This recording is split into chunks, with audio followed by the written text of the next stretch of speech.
A Ana foi a babysitter dos netos do Bispo Edir Macedo. É um nome fictício de alguém que, tantos anos depois, pretende manter o anonimato e por isso está aqui por trás desta cortina. É uma testemunha privilegiada desta história de adoção por parte da família do Bispo da Iurde, Edir Macedo. Tenho também em estúdio Judite França, juntamente com a jornalista Alexandra Borges, autora desta investigação sobre a Iurde. Ana, começo por si. Como é que reage, como é que vê esta reação do Luís e da Vera, que insistem que não foram roubados à mãe biológica? Eu percebo uma parte deles, porque são miúdos que têm uma vida facilitada, têm tudo o que eles querem. É uma vida confortável, com dinheiro, com tudo o que eles querem. E eles dizerem que não foram raptados, é assim, eles não podem dizer uma coisa de qual eles não estiveram lá. Ou seja, estiveram, mas não têm ou memórias ou não se lembram. Porque eu recordo-me deles terem chegado, recordo-me da maneira como eles saíram e de como eles chegaram até lá. O eles dizerem que viveram com uma família até aos 20 anos, não é bem assim como eles dizem. Porque eles não viveram com essa família até aos 20 anos. Eles sempre tiveram com o Júlio e com a Viviane.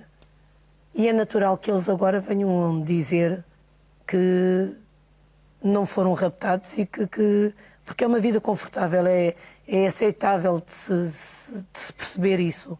Porque, no fundo, eles não vão perder o bem-estar deles. Portanto, para si não é uma declaração genuína, é uma declaração condicionada pelas circunstâncias e até pela pressão. Sim, sim, até porque eles estão a dizer aquilo que o Edir Macedo quer que seja dito, não aquilo que o Luís ou a Vera pensem. Mesmo que eles pensem o contrário e que queiram tirar dúvidas, não vão poder fazer porque eles não vão permitir que isso aconteça. Diz que recorda os momentos em que eles chegaram à casa da filha do Bispo Edir Macedo. Que momentos é que recorda e que memórias é que ainda guarda? Muitas. São 20 anos que passaram, mas são 20 anos um pouco pesados. Porque recordo-me deles chegarem, os três, e de virem ter comigo, correrem para mim, porque eu era a referência deles, eles não conheciam mais ninguém. Eu era aquela referência, eu e a Alice, mais ninguém. E lembro-me na altura deles ficarem um bocadinho assim, cabisbaixo, apreensivos, estranhos, vá. Porque não conheciam nada nem ninguém, estavam num sítio estranho. E a única pessoa que eles ali conheciam era eu. Porquê é que acha que o Bispo Edir Macedo escolheu estas crianças? Presenciou essa escolha? Como é que se deu esse processo? Eu recordo-me dele ter ido ver as instituições do lar, porque ele ainda não conhecia. E ele vem a Portugal e vai conhecê-las, as instalações. E quando ele entra, depara-se com eles o Luís e a Vera e o Baby, né? Como nós lhe chamávamos, que é o Fábio. Mas a atenção que os chamou foram a Vera e o Luís. Até porque eles, quando entravam um estranho ou uma pessoa diferente, porque ali eram só mulheres praticamente, e quando entrava um homem, para eles aquilo era um pai, vá, que eles tinham aquela referência. E então lembro-me de o Edir Macedo dizer para a mulher que estava ali umas crianças, que eram umas boas crianças para a filha, para a Viviane, porque tinham as características que eles procuravam. Tinham cabelo preto, o Júlio também o tinha, e até porque eles tinham ali umas semelhanças, o tom da pele, o cabelo, e tudo isso fez com que a Esther começou-se a rir e diz, é mesmo, ela é tão bonitinha, e dali começou esta andança. Isso foi logo comentado nesse primeiro contacto? Nesse primeiro contacto foi a conversa do Edi para a Esther de que a menina era uma boa, era boa para ser adotada para a Viviane. Ana, eu recordo-me na entrevista ter falado sobre isso, mas quando é que teve noção de que, muito provavelmente, a mãe biológica das crianças não tinha dado autorização, não tinha dado nenhum consentimento para que as crianças fossem adotadas? Eu dou conta disso quando já estou na América, porque há uma dada altura em que a Alice tem que vir a Portugal e nós vimos, porque quando se chega à América, o Fábio é separado dos irmãos. E a Viviane começa a dizer à Vera que o Fábio não é irmão dela. E a Vera dizia que sim, que era irmão. E ela dizia, não era, não. O Fábio não é seu irmão, o seu irmão é o Luís. E ela, tadinha, continuava sempre a dizer que sim. Ela era muito protetora do Fábio. E há uma altura em que nós temos que vir a Portugal e daí começa aquele processo e eu dou conta de que a Alice está a fazer esta adoção, ou seja, é a Alice a cabeça a testa de ferro para a adoção para a Viviane e para o Júlio, porque eles não tinham aquela idade para poderem adotar. E o Edi Macedo já tinha ultrapassado a idade da adoção. E, portanto, a Alice era a pessoa certa para seguir esse processo? Correto, porque tinha a idade, tinha possibilidades, tinha condições financeiras e então foi ela que entrou para a adoção das crianças para a Viviane. Até porque a Alice também não poderia fazer muito grande coisa. Aliás, todas as pessoas que lá estão ou que lá estiveram não tinham muita opção de escolha. E que género de pessoa é que lhe pareceu esta Alice? A Alice era uma mulher de garra. A Alice era uma pessoa com ideias fixas. A Alice era uma pessoa que sabia aquilo que fazia, sabia até onde é que podia ir e sabia que tinha que cumprir ordens também do Edi Macedo. A Alice era uma mulher muito vivida, era esperta.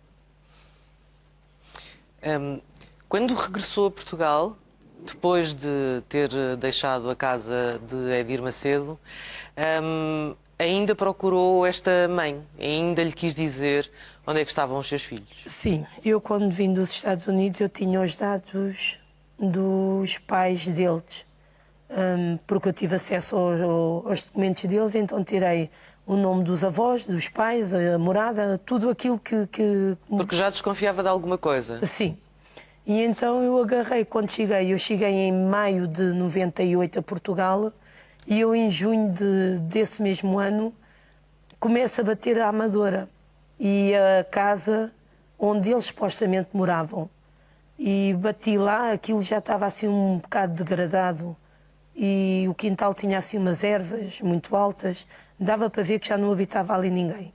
E perguntei ali na redondeza, há uma senhora que me diz que aquele casal já não existia ali, já não estavam ali. Mas não me souberam explicar muito bem. E como nós tínhamos aquela ideia de que eles eram... Ela, a mãe, era seropositiva e o pai era toxicodependente, o que é que eu pensei? Eles morreram, certamente, ao fim deste tempo todo, depois disto ter acontecido, o máximo que pode ter acontecido foi eles se enterrarem mais na droga e acabaram por morrer. Mas como sabia que eles também pertenciam ali à freguesia de Arroios, dirigi-me até à junta de freguesia de Arroios, bati ali aquilo, mas ninguém me soube dar respostas. Eu andei 3 meses à procura destes pais, onde eu não tive qualquer tipo de resposta. Não consegui chegar a lado nenhum. E passaram-se 20 anos. Porquê é que só resolveu falar agora? Porque há alguém que me encontrou, há uma Alexandra Borges que me encontrou. Quisera eu que tivesse acontecido isto há 20 anos atrás, porque provavelmente eles não teriam ficado tantos anos na América. E como a TVI, através da Alexandra, foi ao meu encontro, tendo aqui uma oportunidade de falar, não ia ficar calada, tendo eu esta oportunidade, não ia desperdiçá-la de maneira nenhuma. Sente-se também responsável por tudo aquilo que se passou? Não me sinto responsável porque não fui eu que o fiz. Sinto-me responsável de ter-me vindo embora e tê-los deixado, mas também não os poderia ter trazido. A única tristeza que eu guardo estes 20 anos é de nunca ter encontrado os pais para poder dizer onde eles estavam. E eu achava que eles estavam bem e na volta não estavam bem. Porque pensei que eles estivessem com a Alice, porque a Alice sempre me disse que tinha ficado com eles, e venho a saber que afinal eles sempre estiveram com a Viviane, né? E como é que a Viviane e o Júlio Freitas, a filha do Bispo Pedro Macedo, e o genro tratavam os filhos? É assim, a Viviane era uma menina mimada, era uma pessoa fútil, e ela, para ela, o que ela queria era, passa a expressão, ela queria uma Barbie e um Kenny, e ela achava que aquilo era apenas um brinquedo para elas. Ela não sabia como cuidar das crianças, ela não sabia como é que havia de estar. Aquelas crianças esperam ao médico, não era ela que ia ao médico, era a Alice que ia com elas ao médico. Era a Alice que fazia tudo para... Era a Alice que matriculou as crianças na escola. Ela apenas brincava com as crianças. Era o entretenimento delas, era brincar com eles. Mas não tinha qualquer tipo de senso maturidade, maternidade para ter duas crianças daquela idade, daquele porte, porque a Vera era uma criança com um feitio muito vincado. A Vera sabia o que é que ela queria. E a Vera hoje, para a idade que ela tem, se a Vera tiver o mesmo, passa a expressão, o calibre que ela tinha enquanto criança, a Vera vai perceber e querer saber as raízes dela. Ela só não o faz se não a deixarem fazer. Mas vendo aquele vídeo que passou esta semana, acha que mesmo assim estas crianças querem conhecer a sua mãe biológica? É assim, Judite, eu acho que aqui há duas hipóteses. Ou eles vão ignorar isto totalmente porque assim lhe vão impor, porque lá está, o conforto deles, a vida, com tudo o que eles têm, com dinheiro fácil, com uma vida fácil, com casa própria, carro próprio, com tudo. Mas então acha que eles são impedidos de contactar com a mãe biológica? Muito provavelmente. Ou então vão agarrar neles porque isto vai dar muita confusão, vai dar muito problema, vai-lhes dar dor de cabeça e vão acabar por expulsá-los. Da igreja? Com certeza. E da vida deles. Como é que foi reencontrar a mãe que tinha visto há 20 anos à porta do lar? E uma das vezes foi para lhe dizer que as crianças não estavam lá. Para mim foi com uma alegria, mas ao mesmo tempo com uma tristeza. Porque uma alegria por voltar a vê-la 20 anos depois, mas com uma tristeza por ter que ir ter com ela, mas não era para lhe dar os filhos, era para lhe dizer onde eles estavam, mas sem os poder dar. E principalmente para lhe dar uma notícia tão drástica como foi aquela, né? Da morte do Fábio. Com certeza. Deixa-me só voltar aqui à questão do livro de assinaturas. Foi-lhe dito especificamente que àqueles pais não era possível assinar o livro? Sim. Há uma altura que nós abríamos as portas para os pais.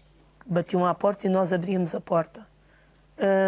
Há uma certa altura, eu não sei precisar se é a segunda, se é a terceira vez, mas sei que há uma dada altura em que nos é dito que nós não abrimos mais a porta às visitas. Nós, funcionários, apenas havia uma poderia abrir a porta e fazer as visitas, que ficava sempre com aqueles pais.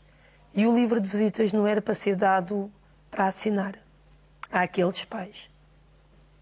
Ana, agradeço imenso a sua presença aqui nesta 21ª hora na TVI. Judite, obrigado também por aqui ter estado. Nós vamos continuar naturalmente a acompanhar esta questão da IURD. Não perca já a seguir as notícias na TVI 24. Nós regressamos amanhã. Tenha uma boa noite. Muito obrigado.